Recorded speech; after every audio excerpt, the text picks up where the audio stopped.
Hey guys, welcome back to my channel, and it's Debsy, and place to be, it's Debsy. Boop, that's me.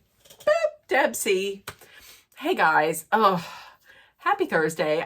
Wait, is it Thursday? Yes, happy Thursday. I hope everybody is having a wonderful week and a great day. Unless you can't hear it, my nose is all stuffed up. It wasn't like this all day. And then I went in, I took a shower, and I finished watching McBee Dynasty, making my notes, and all of a sudden my nose just got all like stuffed up. It's really weirdy. And I don't know what it is. I was gonna blame it on the fact that we got a new shower head. We had somebody come in, we had plumbing come in yesterday, and we didn't have a lot of like water pressure. We had gotten a new shower head. And since then, it wasn't a lot of water pressure. It was very low water pressure. And I mean, first world problem here. But, so he did it. He went in, and there was like a little blue thing, and he took that out. And now it's like amazing. And I was like, okay, let's get some heat. I put a little steamer in the shower. And I was like, oh, this is nice. And now it's just like draining and goofy. So that was a lot of information. So we're finally going to talk about season 2, episode 6 of the McBee Dynasty. I finally watched it. Okay. What I just cut out was me stifling a this nose. Anyways, okay, so let's get into this. All right, so Cole and Casey go over to Jesse and Allie's house. I believe it was the city house, and they want to fill Allie in on what happened at the Ozarks, all that mess. And from the looks of it, like Cole doesn't seem to be that upset with like how he acted, and he doesn't seem to be sorry at all for how he acted. And Casey keeps saying like, listen, if you're gonna keep acting like this, it's gonna be a bad night for you. And the thing that got me was when she had said she had enough, because she said something like, you better be lucky your girlfriend's pregnant, because otherwise she'd be leaving you. This is getting to be a thing for him. He just goes out, he drinks, he acts badly, and then he seems like it's not a big deal. Like, it's almost like he's gaslighting her into believing that it's not that big of a deal, when it actually was. Like, when they replayed that video back, first of all, why in God's name, if you're Calla, I get it, she was drinking, but by the same token, I mean, why are you going to be doing that in front of your ex-boyfriend's brothers and other family members? I mean, I thought that was nasty. And you know how Cole is. So yeah, listen, but Cole doesn't seem to be that upset that he was doing it, and he doesn't seem sorry to me. We also found out that Calla had left Steven Jr. and blocked his phone number. So we'll see how long this lasts. But then we go over to Steven Jr.'s, and Calla is packing everything up. She's packing up and she's leaving. She's leaving because she's like, listen, I have stuck by him through everything. She's like, I know so much dirt. I know everything. I have so much dirt on this family. And she's kind of like saying like, a threat of like, I could bring this family down with everything that I know. And there is a lot, which I don't understand why Steven's going to tell Calla, but Steven's not going to tell his two brothers who were helping him run the farm and run the business. That just doesn't make sense to me. But she's like, I have done everything for him. I've been there for him through the whole thing. I've listened to him crying all the time, every day, and about how stressed he is with this and with the FBI investigation. And I'm always there for him, but he's not there. He's not there for me. Now, she's referring to what happened down in the Ozarks. But here's the thing. I don't know why she would think that he was going to stick up for her against Cole, because what triggered Cole into saying everything he said was because Calla just out of nowhere threw Steven under the bus. Why are you going to stand up for somebody who's just thrown you under the bus and who's just making an example of you and putting you down?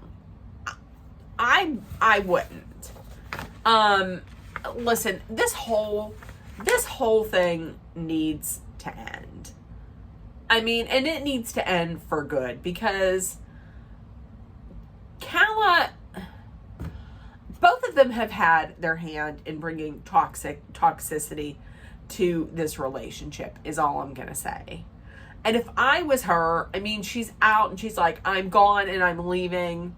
But she's probably still going to take the money from Christy for that new apartment in Dallas, which makes no sense to me.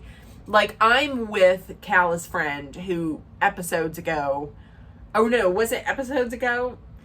No, it was at the end. It was at the end of season 1 when they went out, and when she first broke up with him. Well, when she broke up with him on season 1, and everybody went out, and her one friend was like, "You should not take a penny from him moving forward, so you can break away."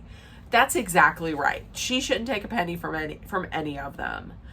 I'm going to tell you who. Listen, I'm going to tell you who I felt the worst for out of all of this. I felt, once again, the one living, breathing thing that I felt the worst for.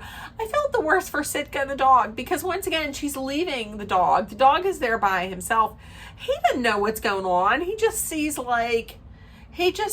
his friend leaving him alone. And then she takes her dog, Rocco, and he's just there by himself, and he loses a friend. I always feel the worst for the dogs. Seriously. Just like at the, here we go.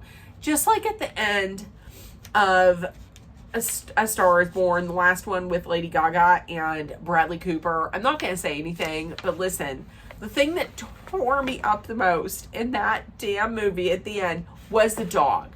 Was how the dog was left. Forget it. We're not going to talk about it. Just see the movie. Just watch it. You'll know what I mean.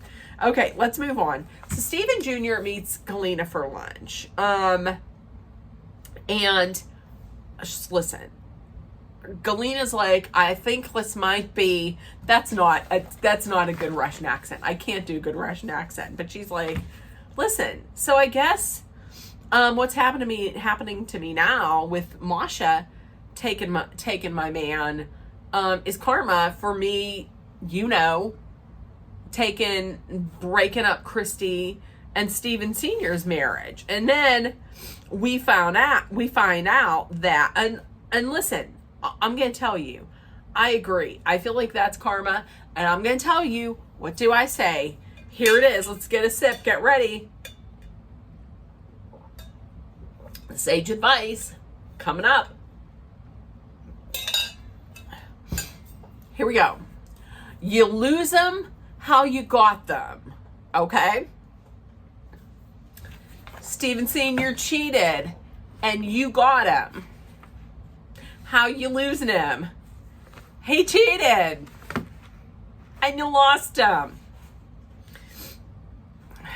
I'm just saying. So, yeah, we find out that Galena was in fact the mistress. Remember, she said to Calla, she was like, I would never do that to a woman. I would never do that. I would never do that to some other woman. And what she wouldn't have done, well, I would do anything for love, but I won't do that. Bitch, bitch, yes you would. You did that. So what she did was, she was saying she would never, ever, ever take another man. That she would never be with a man that's married, but she was. She did. They were married. And she had an affair with a married man. Not when he was separated, when he was married. Here's the odd thing that I see about this. And I understand why like Steven Jr. is so like on Galena's side and wanting her to, you know, to like be strong and you can do it and stick in it and I'm behind you, is because, listen, they need her for the business. She knows all the shit. She knows everything. She knows about everything. So that's why they need her to stay there. But the thing that I find odd about this is that this is the woman that broke up your parents' marriage. I mean, I think Galena was probably like the last side chick. Like there were many other side chicks, but I think she was like the final side chick to hit the nail in the side chick coffin in the, not, you know what I mean, in the marriage coffin. I think she was the one.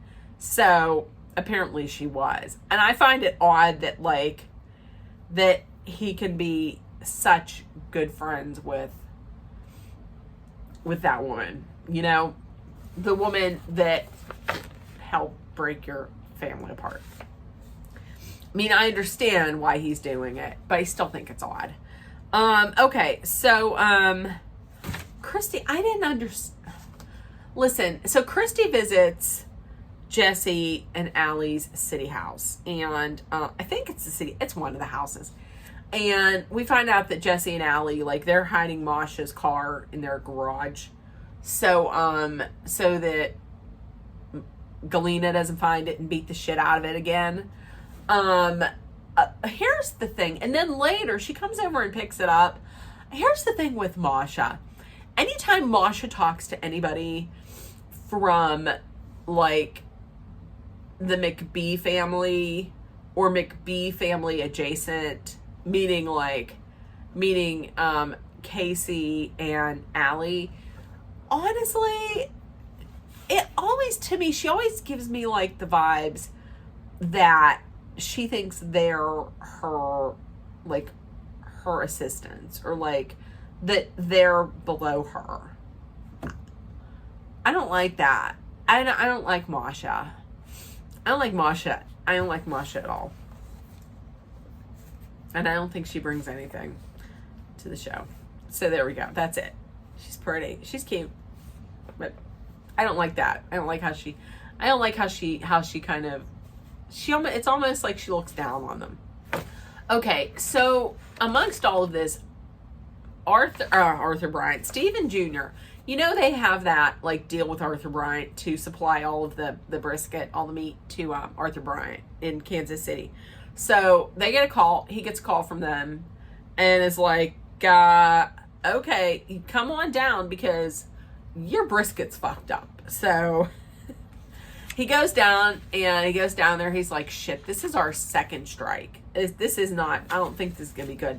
And it's not, because he gets there and apparently they cut off like all the fat.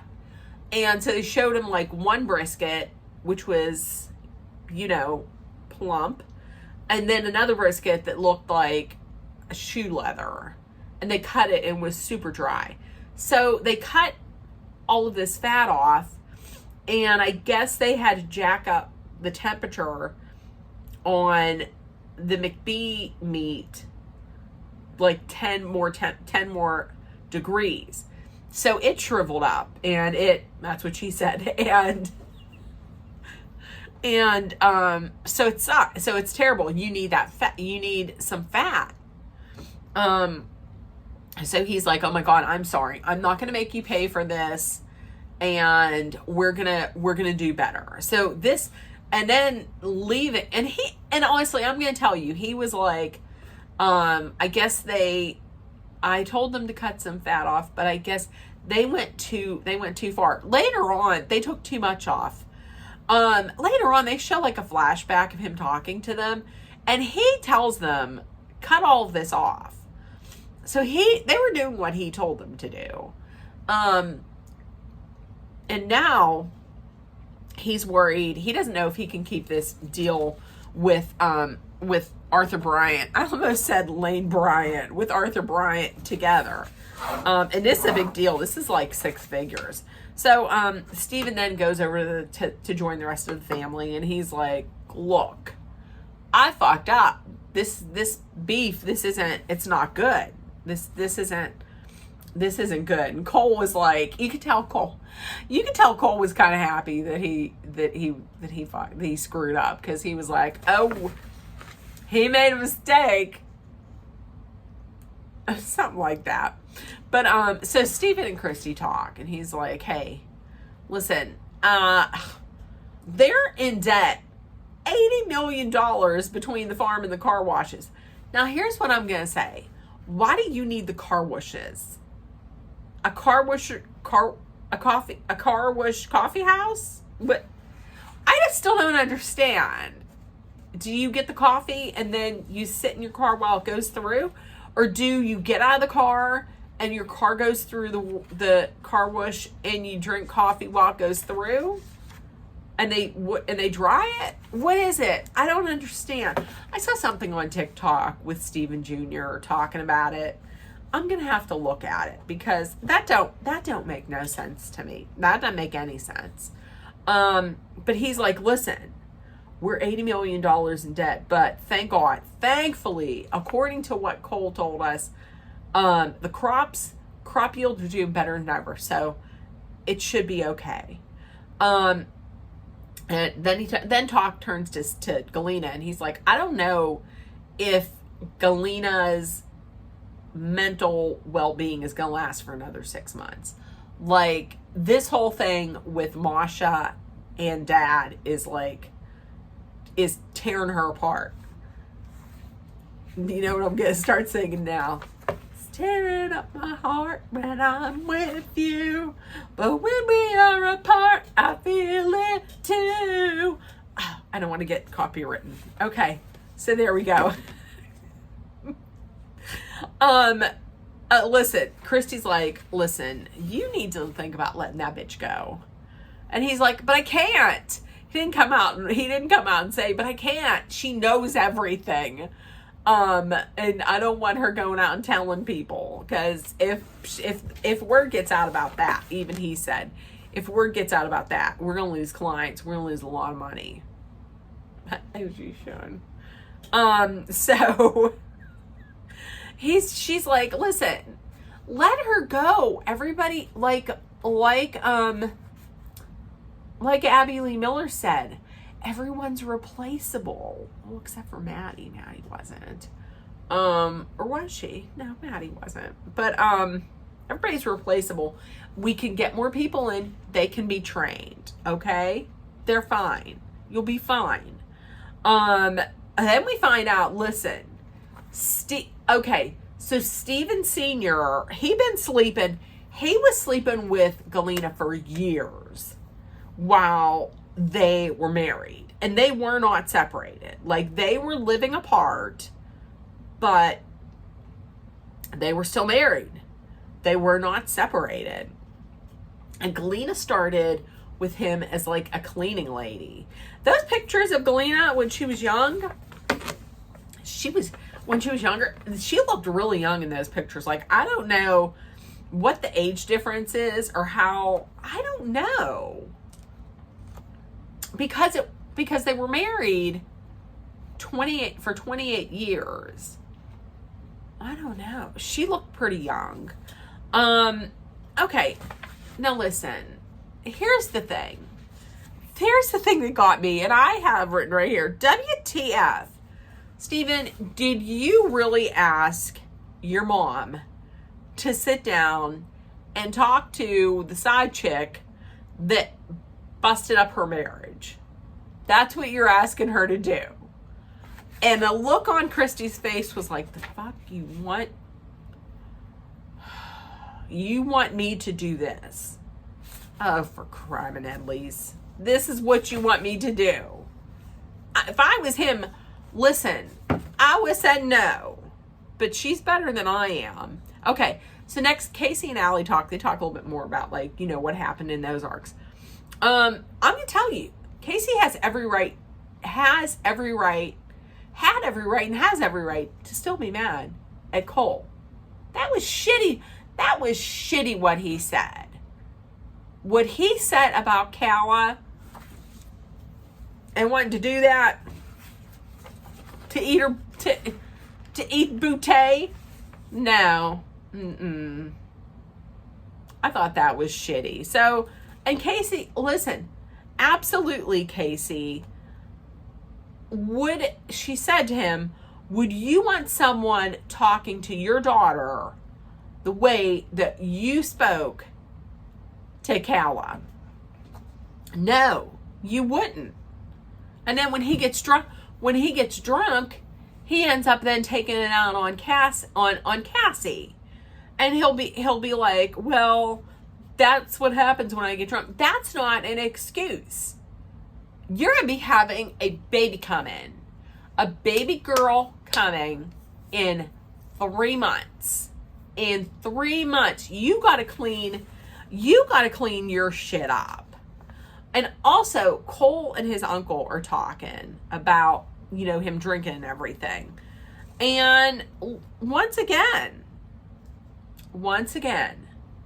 very good advice from his uncle. He's like, it's going to take some time for you to earn her trust back, but how do you talk to your brothers? And he said how he treats his brothers, and then how do you treat your mom? And he said it, and he says, well, you got to treat Casey like you treat your mom. You respect your mom, and you wouldn't talk to her like that. You wouldn't talk negative to her. So treat Casey just the same way. Perfect advice. And Casey tells Allie that if he continues to get that drunk, then who knows if we'll be together. And I agree, because you now have, it's not just the two of you now, it is a baby, and you have a family, and you need to fucking grow up at some point. You need to grow up. Okay, so Stephen Calla, listen, Stephen Jr. goes in to work, and every time I see Kara now, I'm like, oh shit, she's making that face like she knows. And I know she knows. So she knows what's going on. He's like, hey, what's the, did we get the numbers from the yield crops? And, oh, wait a minute, hold on, wait. This is part of, it's Deb C and place to be. It's Deb C. Bloop. Agriculture report, that's me. Boop. Deb C. Okay, here with your weekly McBee agriculture report. So, the crop yield, it is 150 bushels, which sucks because it was supposed to be like, Cole said it was supposed to be between 200 and 250, and they're way behind. So they're like 50 bushels lower than what Cole said that they were going to be, or said they were. So they have like 500,000 bushels due by November 1st. At this point, they're never going to make the $6 million payment. And Cole is pissed. That's the end of the agriculture report. Okay, so Cole, speaking of Cole is planning on making it all up to Casey. He's going to take Casey out of town. He's going to take her to see the mountains, which she's always wanted to do. They're going to go on a baby moon. And I guess a baby moon is like a honeymoon, but it's something that, it's a trip that you take before the baby comes as like a honeymoon, but your last trip before the baby comes. And he's doing this to like I said, to make up for what he did in the Ozarks. But I'm going to tell you what.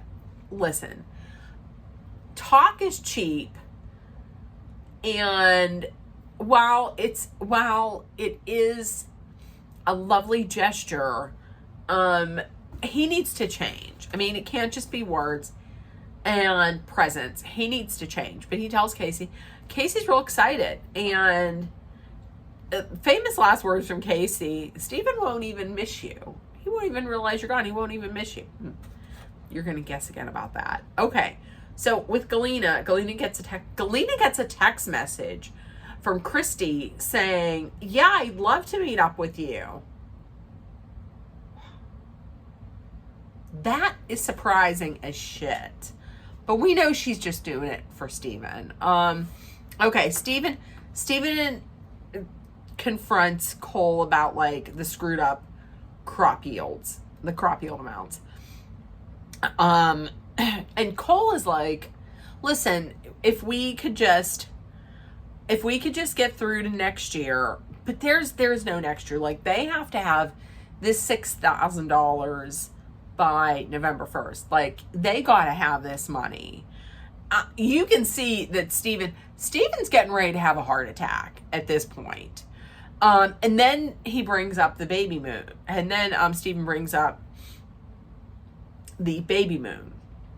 Like, I heard you and Casey are going out of town on a baby moon. This is the worst possible time. And what the hell?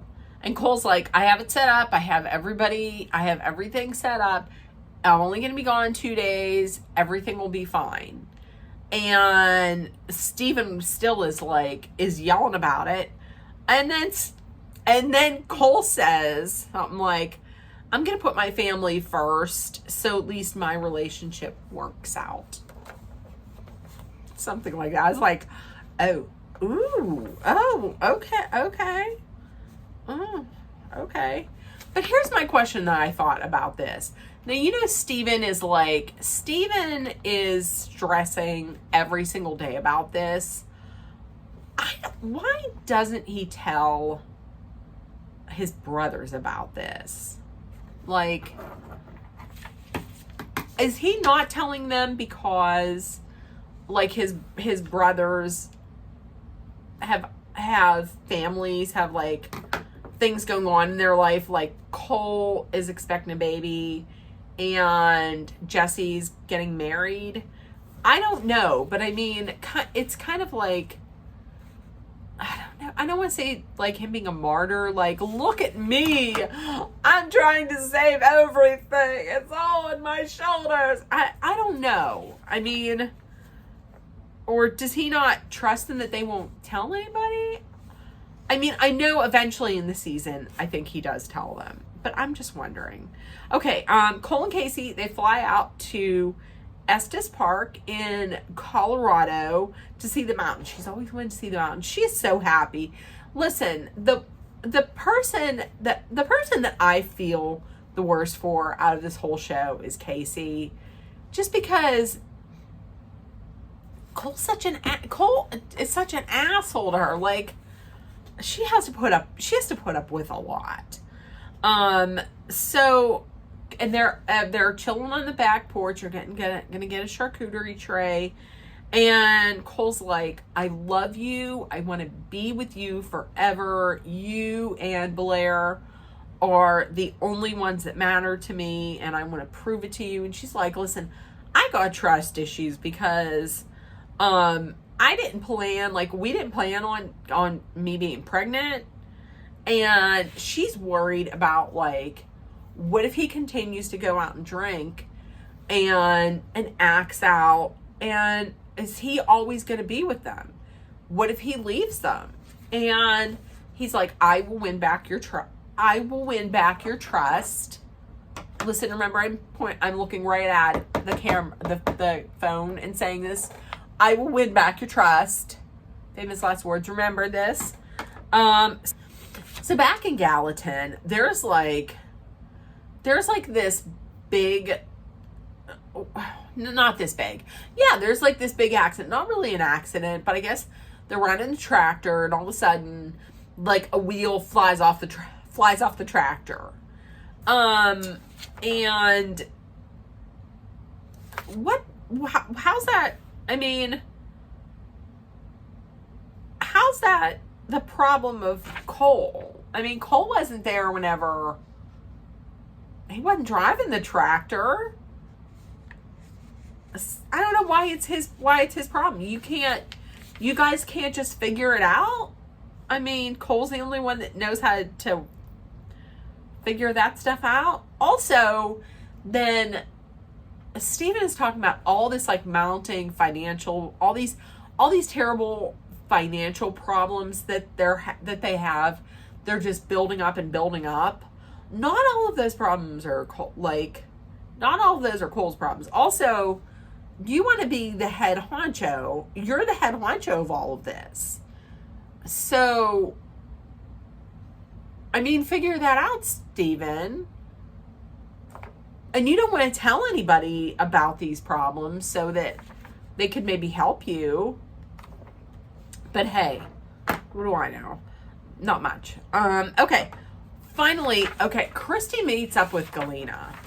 And the thing that got me was Christy showed up first and she was like, yes, I'm waiting for a friend. What friend? Galena? Or is somebody else joining you? Because when she called her a friend, I was like, oh, okay. So Galena comes in. They sit there for a little while. It's awkward. You would have thought it was going to be awkward. And the only reason why Christy's doing this is to help out Steven. Like, if Steven hadn't come to her, she wouldn't say nothing. But she's getting tired of seeing how this is affecting all the boys, especially Steven Jr. Galena tells her, listen, I now understand how you felt back in the day whenever I came in and stole your man. She didn't say that. She said, I understand how you felt back then because of what Masha did to me and what happened to me. And she was I don't think she said I'm sorry, but she did say I'd like to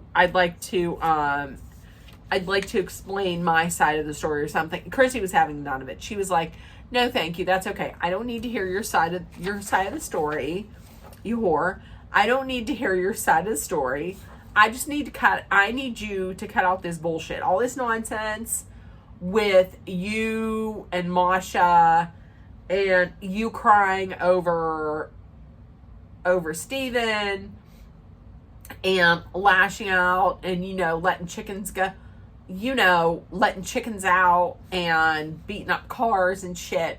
I need you to stop that. I need you to get strong for the boys, and especially for Steven, because this is fucking shit up for them. And I'm going to protect my boys. So cut out the bullshit. Either you're with us or you're against us. She didn't say that. She didn't say that to Galena. She intimated it. So we'll see what happens with that. Now next week the boys are going out of town. They're going to Nashville, and then they proceed to show everybody drinking, and somebody brought a woman home that night. Now, that it wasn't Jesse. It was not Jesse. So it was either Cole or it was Steven. And if it was Cole, fuck that. Pick one of these fingers. It's a trip to the aviary. After all that. Oh, I love you. I love you and I want to be with you forever. And that? Casey, I would leave. If that's what happened. But here's the thing that I don't understand. Steven was all against Cole going on a baby moon, but now you're taking all the boys out to Nashville. Maybe it was just for a night, but still. I mean, it probably wasn't just for a night. Because, I mean, they were staying over. They probably didn't just, like, go and then come back to Gallatin that same night. No, because they were all drinking. Don't you love when I just figure things out right here? But, also, you know how Cole gets whenever he's drinking, and you know that Casey doesn't like when he drinks. So what do? So you take them out to drink. Screw that. Okay, so listen, in the comments, let me know what you thought of this week's episode. And if nobody told you yet today, you were loved, seen, and heard, please make sure that you put love, kindness, compassion, acceptance, hope, and positivity out there in the world. And so that it comes right back at you. Please always treat each other with kindness because it's free. Be aware of your surroundings. Be smart and safe. Let's all hydrate with some water. And if you're in a dangerous situation, please know that Dolly and I are sending our love, thoughts, prayers, and positive energy your way so you make it through. Tomorrow is Friday, so you will probably not be seeing a video from me tomorrow, but I will check in with you on Saturday for who knows what. So I will speak to you on Saturday. Everybody have a wonderful day tomorrow. Love you guys, and I'll see you on Saturday. Bye, guys. Bye.